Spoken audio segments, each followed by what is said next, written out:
Hello everyone, welcome to star education YouTube channel. Star education YouTube ચેનલમાં આપ સૌનું ખૂબ સ્વાગત છે. આજનો જે વિડીયો છે એમાં આપણે ચર્ચા કરીશું 6 એપ્રિલના તમામ અગત્યના કરંટ અફેર. સૌથી પહેલા તો ડેઈલીની જેમ એક પ્રશ્ન તમારા માટે.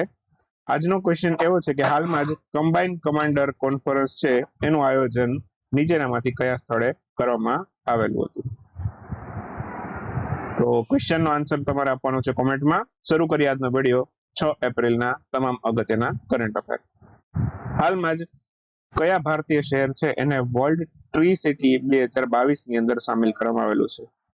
હવે વર્લ્ડ ટ્રી સિટી છે 2021 માં પણ આની રેન્કિંગ જાહેર થઈ હતી. રેન્કિંગ તો ન કહેવાય પણ યાદી જાહેર થઈ હતી. આ યાદીની અંદર ભારતના 2021માં બે શહેરો હતા. એક તો હતું હૈદરાબાદ અને બીજું હતું મુંબઈ. અને મુંબઈ છે આ વખતે બીજી વખત છે સતત આ લિસ્ટમાં સામેલ થયું છે. આ વખતે ભારતનું માત્ર એક જ શહેર મુંબઈ સામેલ થયું છે. આન્સર આવશે ઓપ્શન બી, મુંબઈ. તો આ વર્લ્ડ ટ્રી સિટી 2022 આ યાદી કોણ જાહેર કરે છે? બે સંસ્થાઓ મળીને જાહેર કરે છે. ફૂડ એન્ડ એગ્રીકલ્ચર ઓર્ગેનાઇઝેશન, જેનું મુખ્ય મથક ઇટલીના રોમમાં છે, ઓકે, અને બીજું છે અર્બોર ડે ફાઉન્ડેશન. અર્બોર નો મિનિંગ જ ટ્રી થાય, ઓકે, વૃક્ષ એવો કંઈક મિનિંગ થાય, ઓકે. તો અર્બોર ડે ફાઉન્ડેશન અને ફૂડ એગ્રીકલ્ચર ઓર્ગેનાઇઝેશન બંને મળીને આ કરે છે, ઓકે. અને આ ફાઉન્ડેશન અત્યાર સુધીમાં 35 કરોડથી વધુ વૃક્ષો વાવી લીધા છે. અને બાકી વાત કરું તો આનું મુખ્ય મથક અમેરિકાના ન્યુયોર્કમાં છે. ક્લિયર? બસ એટલું યાદ રાખશો તો ચાલશે. બાકી આ યાદીની અંદર છે માત્ર આ વર્ષે એક મુંબઈ સિટીનો સમાવેશ થયેલો છે, ઓકે. અને વૃક્ષના વાવેતર પ્રત્યે વધુ ધ્યાન આપે એવા શહેરો છે એનો આની અંદર સમાવેશ કરવામાં આવે. ગયા વખતે ભારતના બે શહેરો હતા, મુંબઈ, હૈદરાબાદ. આ વખતે માત્ર મુંબઈને સ્થાન મળ્યું. અને મુંબઈ છે એવું સિટી બન્યું કે સતત બીજી વખત આ રેન્કિંગની અંદર સામેલ થયું. ક્લિયર? તો આ ખાસ યાદ રાખીશું. બાકી ફૂડ એગ્રીકલ્ચર ઓર્ગેનાઇઝેશન વિશે વાત થઈ ગઈ.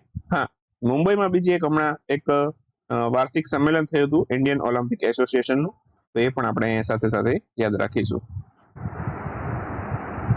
ચલો, કોઈ મને કહેશે આ ઇન્ડિયન ઓલિમ્પિક એસોસિએશન છે એની સ્થાપના ક્યારે થઈ હતી? ચલો, કોઈને આવડે તો લખો, બાકી સર્ચ કરીને લખો.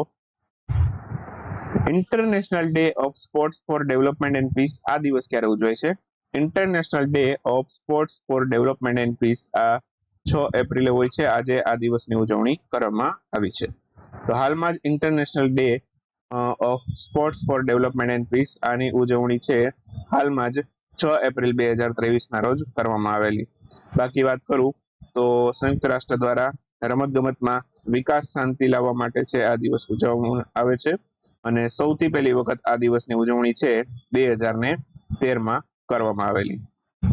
નેશનલ સ્પોર્ટ્સ ડે છે એની વાત કરું તો એ 29 ઓગસ્ટે હોય છે. મેજર ધ્યાનચંદ, ઓકે, હોકીના જાદુગર કહીએ તો એમની જન્મ જયંતિને આપણે નેશનલ સ્પોર્ટ્સ ડે એટલે કે રાષ્ટ્રીય રમત દિવસ તરીકે ઉજવીએ છીએ. હાલમાં જ કયા રાજ્યની સરકારે રાજ્યમાં શિક્ષા અને રોજગાર માટે 10% ઈડબ્લ્યુએસ અનામતને મંજૂર કર્યું છે? આ રાજ્યમાં અત્યાર સુધી 10% ઈડબ્લ્યુએસ અનામત છે એ લાગુ કરવામાં નહોતું આવેલું. હાલમાં આ કર્ણાટક રાજ્ય છે એને આ 10% અનામત છે એને ઓફિશિયલ રીતે મંજૂરી આપી દીધી છે. તો ઓપ્શન બી આપણો આન્સર થશે. બાકી ભારત સરકારે છે 103મો બંધારણ સુધા આ પ્રશ્ન પરીક્ષામાં પૂછાય. અત્યારે પ્રશ્ન એ અગત્યનો નથી કે કર્ણાટક છે એને આ ઈડબ્લ્યુએસ અનામત છે શિક્ષા અને રોજગારમાં લાગુ કર્યું છે, કેમ કે આ અત્યારે બહુ જૂનો ટોપિક થઈ ગયો છે. કદાચ કર્ણાટકે આ લાગુ કર્યું એના રિલેટેડ ક્વેશ્ચન ન પૂછાય, પણ તમને પ્રશ્ન એવો પૂછી લે કે ભારતના બંધારણના કયા સુધારાથી ઈડબ્લ્યુએસ અનામત લાગુ થયું, તો એ યાદ રાખજો 103મો બંધારણ સુધારો આવ્યો હતો. આ 103માં બંધારણ સુધારાથી છે સંપૂર્ણ ભારતમાં ઈડબ્લ્યુએસ લાગુ થયું. એના રિલેટેડ એવું પણ પૂછે ભાઈ કે કેટલી એની ક્રાઇટેરિયા શું છે, ઈડબ્લ્યુએસ કેવા વ્યક્તિને મળે? તો 5 એકરથી વધુ જમીન હોય, ઓકે, 5 એકર કરતા વધુ જમીન અને 8 લાખથી વધારે આવક હોય એવા લોકોને નહીં મળે, ઓકે. 5 એકરથી ઓછી જમીન અને 8 લાખ કરતા ઓછી આવક હોય એવા કુટુંબને આ ઈડબ્લ્યુએસ અનામત લાગુ થાય. એટલે આ કુટુંબનું થાય, કોઈ પર્સનલ વ્યક્તિનું કે ફાધરનું કે એની વાત નથી થતી. આખા કુટુંબની જમીન છે 5 એકર કરતા ઓછી હોવી જોઈએ અને આવક છે પણ 8 લાખ કરતા ઓછી હોવી જોઈએ. જો વધારે હોય તો એને આ અનામત મળવા પાત્ર થતું નથી. ખ્યાલ આવી ગયો? બાકી ભારતની અંદર સૌથી વધુ આરક્ષણ કેને મળે છે? સૌથી વધારે આરક્ષણ ભારતની અંદર મળે છે ઓબીસી ને. 27% અનામત છે ઓબીસી ને આપવામાં આવે છે. ક્લિયર? તો પ્રશ્ન એવો પણ પૂછાય કે ભાઈ કઈ કેટેગરી એને સૌથી વધારે અનામત આપવામાં આવેલું છે ભારતની અંદર? તો 27% અનામત છે ઓબીસી માટે છે. ક્લિયર? બાકી કર્ણાટકના મુખ્યમંત્રીને આપણે યાદ રાખી લઈએ. બસવરાજ બોમ્માઈ મુખ્યમંત્રી છે. રાજ્યપાલ ત્યાં લાંબા સમયથી થાવરચંદ ગેહલોત છે. ટી.એસ. શિવગણનામ એમને કઈ હાઈકોર્ટના નવા કાર્યકારી મુખ્ય ન્યાયાધીશ તરીકે નિયુક્ત કરવામાં આવેલા છે? તો શિવગણનામ એ હાલમાં જ કોલકાતા હાઈકોર્ટના કાર્યકારી મુખ્ય ન્યાયાધીશ બન્યા છે. તો ઓપ્શન સી આપણો આન્સર થશે. હાલમાં જ કોલકાતા હાઈકોર્ટના નવા કાર્યકારી મુખ્ય ન્યાયાધીશ તરીકે ટી.એસ. ગણનામની નિયુક્તિ થઈ છે. બાકી હાઈકોર્ટના સંદર્ભમાં વાત કરું તો હાઈકોર્ટના ન્યાયાધીશની નિવૃત્તિની ઉંમર છે 62 વર્ષ હોય છે. જ્યારે સુપ્રીમ કોર્ટના મુખ્ય ન્યાયાધીશની નિવૃત્તિની ઉંમર છે એ 65 વર્ષ હોય છે. ઓકે, અને હાઈકોર્ટના અને સુપ્રીમ કોર્ટના જે ન્યાયાધીશ છે એમની નિયુક્તિ કોણ કરે? એમની નિયુક્તિ કરે ભારતના રાષ્ટ્રપતિ. ઓકે, અને હાઈકોર્ટના મુખ્ય ન્યાયાધીશ છે એને શપથ કોણ લેવડાવે? એને શપથ લેવડાવે રાજ્યપાલ. અને સુપ્રીમ કોર્ટના જે મુખ્ય ન્યાયાધીશ હોય ચીફ જસ્ટિસ ઓફ ઇન્ડિયા એને શપથ લેવડાવે રાષ્ટ્રપતિ. ક્લિયર? બાકી અત્યારે કોણ છે સુપ્રીમ કોર્ટના મુખ્ય ન્યાયાધીશ? એ છે ડી.વાય. ચંદ્રચૂડ. તો આટલા અગત્યના પોઈન્ટ આપણે આમાંથી યાદ રાખીએ. હાલમાં કઈ કંપની દ્વારા એક નવી સ્પેસ સિસ્ટમ ડિઝાઇન લેબ એનું ઉદ્ઘાટન અમદાવાદ ખાતેથી કરવામાં આવેલું છે? આ કર્યું છે ઇનસ્પેસે. તો આન્સર આવશે ઓપ્શન બી. તો હાલમાં જ છે ઇનસ્પેસ છે એમણે અમદાવાદ ખાતેથી છે એક નવી સિસ્ટમ ડિઝાઇન લેબ છે એનું ઉદ્ઘાટન કર્યું. તો આ એનું ઉદ્ઘાટન કર્યું કોણે એ પણ યાદ રાખો. ઈસરોના જે ચેરમેન છે એસ સોમનાથ એમણે આનું ઉદ્ઘાટન કર્યું. ઈસરોની સ્થાપના 15 ઓગસ્ટ 1969 કરવામાં આવી હતી. અને બાકી ઇનસ્પેસ છે, ઇનસ્પેસ નું પૂરું નામ તમને પૂછી શકે, Indian national space promotion and authorisation centre, આ એનું પૂરું નામ છે. અને આ ડિપાર્ટમેન્ટ ઓફ સ્પેસ, ભારતનું જે ડિપાર્ટમેન્ટ ઓફ સ્પેસ છે એના અંતર્ગત આ કાર્ય કરે છે. ઇનસ્પેસ છે એની સ્થાપના હમણાં જ થઈ 3 વર્ષ પહેલા 2020માં ઇનસ્પેસની સ્થાપના થઈ હતી. આનું મુખ્ય મથક ગુજરાતના અમદાવાદમાં આવેલું છે. સીપીટીપીપી એનો હાલમાં જ 12મો જોડાનાર સભ્ય દેશ કયો બન્યો? સીપીટીપીપી આ એક ફ્રી ટ્રેડ એગ્રીમેન્ટ છે અને અત્યાર સુધી 11 દેશો આમાં હતા. હમણાં જ 12મો સભ્ય દેશ બન્યો યુનાઇટેડ કિંગડમ. આન્સર આવશે સી, યુનાઇટેડ કિંગડમ. 12મો સભ્ય દેશ હમણાં જ બન્યો યુકે આનો. બાકી અત્યાર સુધીમાં Japan, Malaysia, Vietnam, Australia, Singapore, Brunei, New Zealand, Canada, Mexico, Peru, chilli આવા બધા દેશોમાં જોડાયેલા હતા. ઓકે, અને આ 8 માર્ચ 2018 થી સીપીટીપીપી ઉપર તમામ દેશોએ હસ્તાક્ષર કર્યા હતા. 30 ડિસેમ્બર 2018 થી આ લાગુ થઈ ગઈ. ભારત છે આનો સભ્ય નથી, ભારતે આનો અસ્વીકાર કર્યો હતો. એક પ્રકારનો આ ફ્રી ટ્રેડ એગ્રીમેન્ટ છે. સીપીટીપીપી ના દેશો છે એ 15% જીડીપી ધરાવે છે. આનું પૂરું નામ પૂછી શકે, comprehensive and progressive agreement for trans Pacific partnership, આ એનું પૂરું નામ છે. હાલમાં કયા દેશ દ્વારા સુપરસોનિક એન્ટીશિપ મિસાઇલ છે P270 આનું પરીક્ષણ કરવામાં આવેલું? P270 મિસાઇલ આ એક પ્રકારની એન્ટીશિપ મિસાઇલ છે. એન્ટીશિપ મિસાઇલ એટલે કે શિપને ડિસ્ટ્રોય કરવાની ક્ષમતા ધરાવે. આનું પરીક્ષણ કર્યું રશિયાએ. તો આન્સર આવશે રશિયા. P270 આનું હાલમાં જ રશિયાએ સફળ પરીક્ષણ કર્યું. શિપને પ્રહાર કરી ધ્વસ્ત કરવાની ક્ષમતા ધરાવે છે. બાકી કિન્ઝલ મિસાઇલ ચર્ચામાં હતી. યુક્રેન ઉપર આ મિસાઇલથી રશિયાએ સ્ટ્રાઇક કરી હતી. 6ઠી જનરેશનની આ એડવાન્સ વેપન છે અને માર્ચ 2018માં રશિયાના જે રાષ્ટ્રપતિ છે વ્લાદિમીર પુતિન એણે આને લોન્ચ કરી હતી. 2018માં લોન્ચ કરી હતી આ મિસાઇલ. હાલમાં જ યુરોપીય સંઘ દ્વારા મની લોન્ડરિંગ અને આતંકવાદનું સમર્થન કરતા દેશોની હાઈ રિસ્ક થર્ડ કન્ટ્રીઝની યાદીમાંથી કયા દેશને દૂર કર્યો છે? તો આ દેશનું નામ છે પાકિસ્તાન. હાલમાં જ હાઈ રિસ્ક થર્ડ કન્ટ્રીની યાદીમાંથી પાકિસ્તાનને હાલમાં દૂર કર્યો છે. ઓપ્શન સી આપણો આન્સર થશે. તો હાલમાં જ યુરોપીય સંઘની મની લોન્ડરિંગ અને આતંકવાદનું સમર્થન કરતા દેશોની યાદીમાંથી હાઈ રિસ્ક થર્ડ કન્ટ્રીની જે યાદી છે તેમાંથી પાકિસ્તાન છે એને દૂર કર્યું છે. આનાથી પાકિસ્તાનની જે તૂટેલી અર્થવ્યવસ્થા છે એને આંશિક રીતે રાહત મળી શકશે. ઓકે, બાકી FATF માંથી પણ પાકિસ્તાન દૂર થયું હતું. ઓકે, અને મની લોન્ડરિંગ કરતા દેશો ઉપર છે FATF છે નજર રાખે છે. ઓકે, જે આ યુરોપીય સંઘની આ જે રીતનું છે એ જ રીતે એફએટીએફ એક આંતરરાષ્ટ્રીય સ્તર પરનું છે.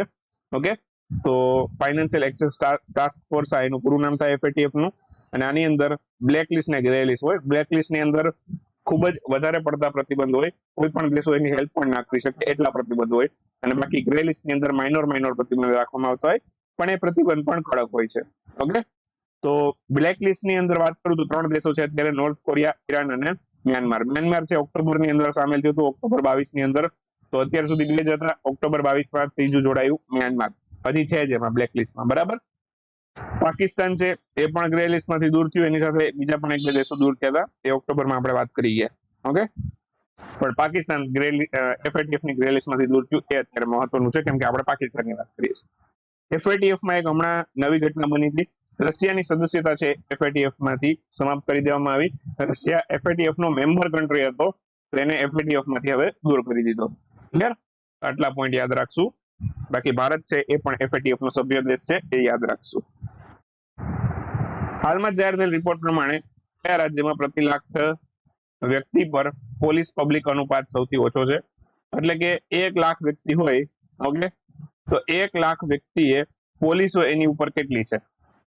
તો એવું સૌથી ઓછું 1 લાખની વસ્તીએ પોલીસ ધરાવતું હોય એવું રાજ્ય છે બિહાર. બિહારમાં 1 લાખની વસ્તીએ સૌથી ઓછી પોલીસ છે, તો ઓપ્શન બી આપણો આન્સર થશે. કેટલી છે એવું પણ હું તમને કહું તો હમણાં બિહાર રાજ્ય છે સૌથી ઓછું પોલીસ ધરાવતું રાજ્ય બન્યું. પ્રતિ લાખ વ્યક્તિ પર પબ્લિક પોલીસ અનુપાત છે સૌથી ઓછો છે. કેટલી છે? તો પ્રતિ લાખ વ્યક્તિ ઉપર માત્ર 75 પોલીસ છે. એટલે આ રાજ્યની અંદર છે જે કાયદાની કાર્યવાહી છે, બરાબર, એ થોડીક અવ્યવસ્થિત થઈ શકે. ખ્યાલ આવે છે? તો પ્રતિ લાખ વ્યક્તિએ પોલીસોની સંખ્યા ઓછી હોય, બરાબર, ત્યાં થોડોક કાયદો છે કાયદાની અવ્યવસ્થા 100% જળવાય. બાકી બીજા ક્રમ પર પશ્ચિમ બંગાળ છે, ત્રીજા ક્રમ પર રાજસ્થાન છે. પશ્ચિમ બંગાળમાં 95 આજુબાજુ છે. પોઈન્ટમાં આંકડા છે પણ આપણે પોઈન્ટમાં યાદ નથી રાખવા. ઓકે, અને રાજસ્થાનનું આશરે 120 આજુબાજુ છે. ક્લિયર? બાકી સૌથી વધારે પબ્લિક પોલીસ અનુપાત ધરાવતું રાજ્ય હોય પ્રતિ લાખની વસ્તીએ, તો એ કયું છે? એ નાગાલેન્ડ છે, 1189. બરાબર, તો નાગાલેન્ડમાં 1 લાખની વસ્તીએ સૌથી વધારે પોલીસ છે. બસ એટલું યાદ રાખશું, ચાલશે. હાલમાં ભારત અને કયા દેશ વચ્ચે ડિફેન્સ કોર્પોરેશન પર એગ્રીમેન્ટ થયા છે? હાલમાં જ ભારત અને રોમાનિયા વચ્ચે છે ડિફેન્સ કોર્પોરેશન ઉપર એક પ્રકારના એગ્રીમેન્ટ થયેલા છે. આન્સર આવશે રોમાનિયા. તો ભારત રોમાનિયા વચ્ચે આ કરાર થયા છે. રોમાનિયાની રાજધાની યાદ રાખી લેજો, બુકારેસ્ટ છે. અને 1948માં ભારત અને રોમાનિયા છે આ બંને વચ્ચે રાજનીતિક સંબંધોની શરૂઆત થઈ. બાકી આપણી એન્ડ્રોઈડ એપ્લિકેશન ડાઉનલોડ કરી શકો છો, પ્લે સ્ટોરમાં પણ મળી જશે, ડિસ્ક્રિપ્શનમાં લિંક આપેલી છે.